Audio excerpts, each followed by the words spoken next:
mayaman ang magulang ng napangasawa ko. Noon pa lamang nililigawan ko si Sally. Sobrang pagtutol ang ginawa nila. Di siguro mailululan sa isang bayong ang panlalait na ginawa nila sa akin. Pero sa kabila nito, nagawa kong kunin sa kanila si Sally. Itinanan ko siya sa sobrang galit. Ipinapulis nila ako at kinasuhan.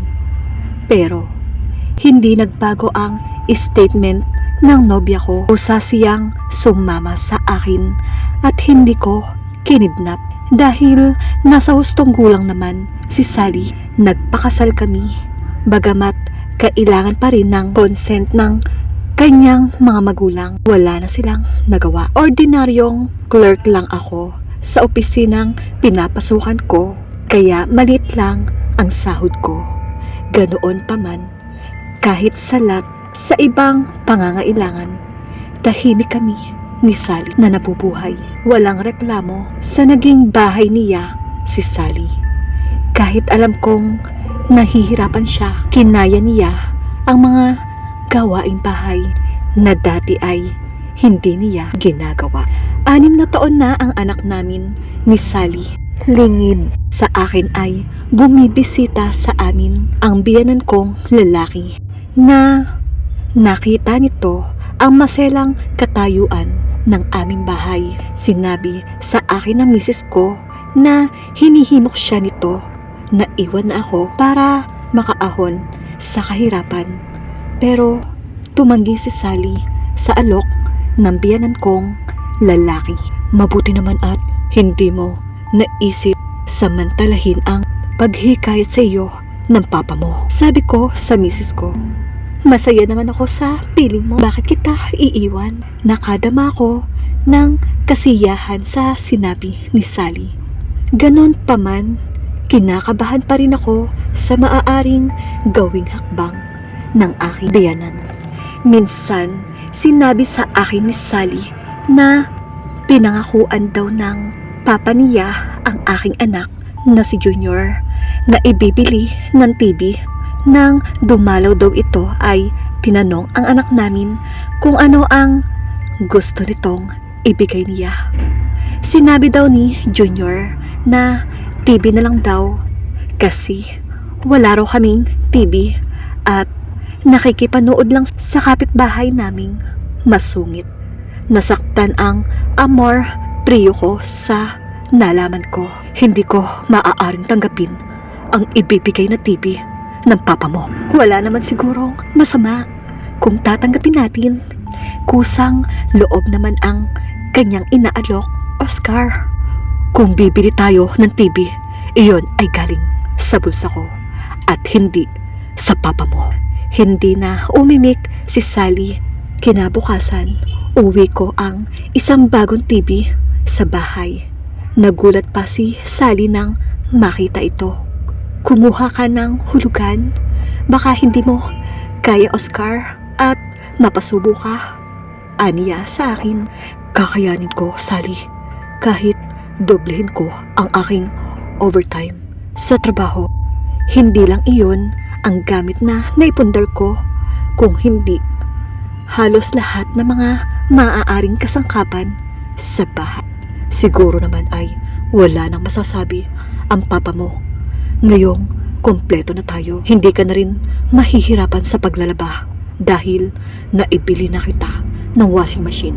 Pagmamalaki ko sa aking asawa, bakit kailangang ilayo ang loob mo kay papa? Mula nang mamatay si mama ay wala naman siyang sinabi laban sa iyo. Pero galit ka pa rin sa kanya. Hindi ko makakalimutan ang mga sinabi niya noon sa akin, Sally. Ang hamakin ang aking kakayahan bilang asawa mo. Ito ang nagtulak sa akin para ipamukha sa kanya na nagkamali siya ng tingin sa aking pagkatao. Huwag na nga lang nating pag-usapan niyan. Baka ibulalas mo na naman ang lahat ng iyong sentimiento kay Papa.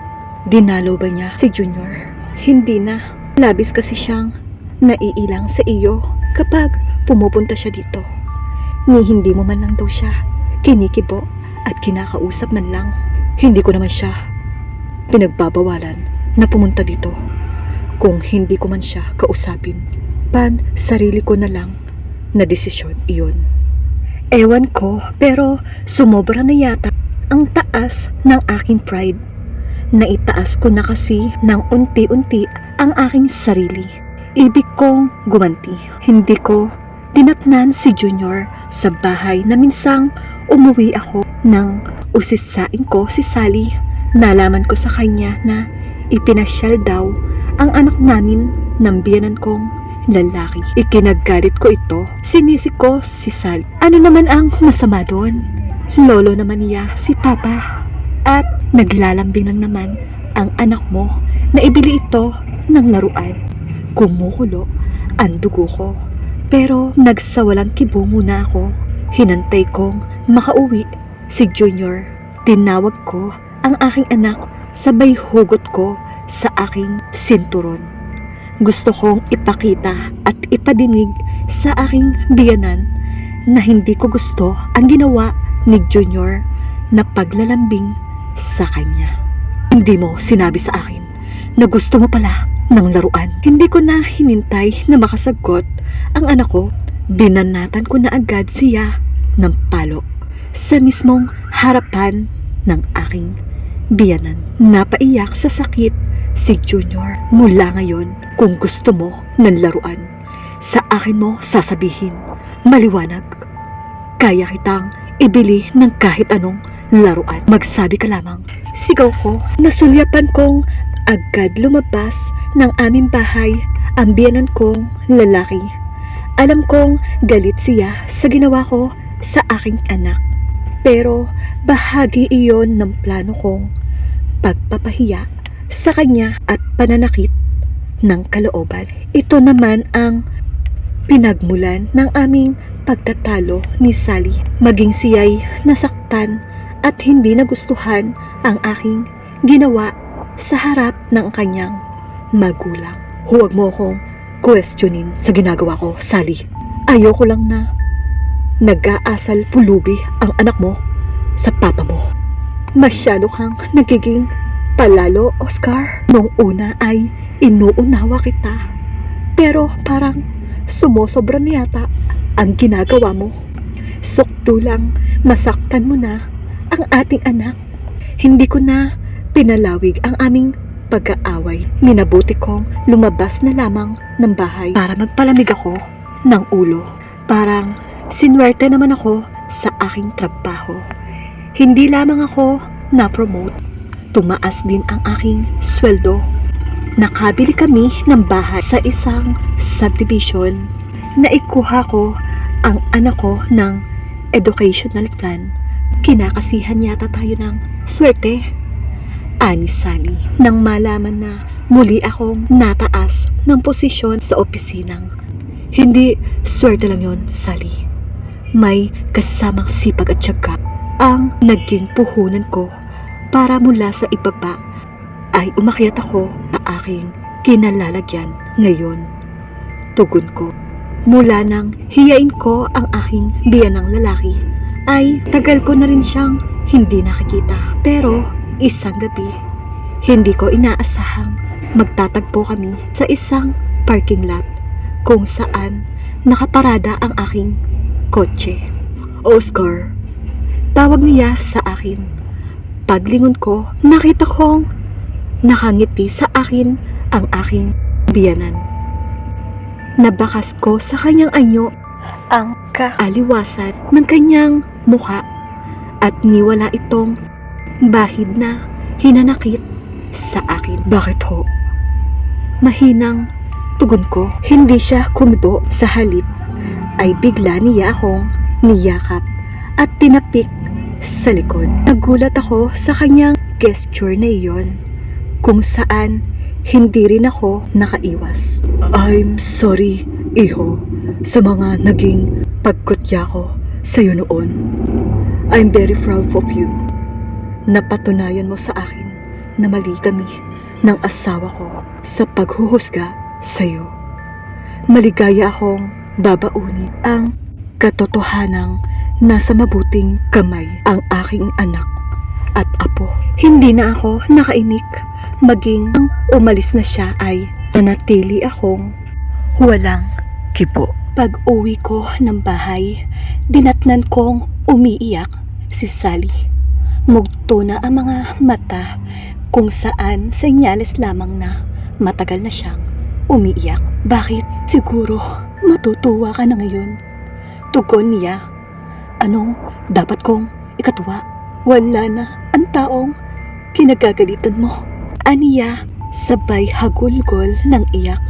Patay na si Papa. Nabigla ako sa sinabi ng asawa ko. Inisip kong baka binibiro lamang niya ako, pero bakit naman siya iiyak ng ganoon kung hindi ito totoo? Sinabi kong imposible iyon dahil halos wala pang kalahating oras mula nang magkakita kami ng biyanan kong lalaki at kinausap ako nito. 2 oras na ngayon nang itawag sa akin ng kapatid ko ang pagkamatay ni Papa sa hospital. Sa pinagdalhan sa kanya, matapos siyang atakihin. Pinanlamigan ako ng aking katawan sa aking nalaman. Kinilabutan din ako dahil kung totoo ang sinabing iyon ni Sally.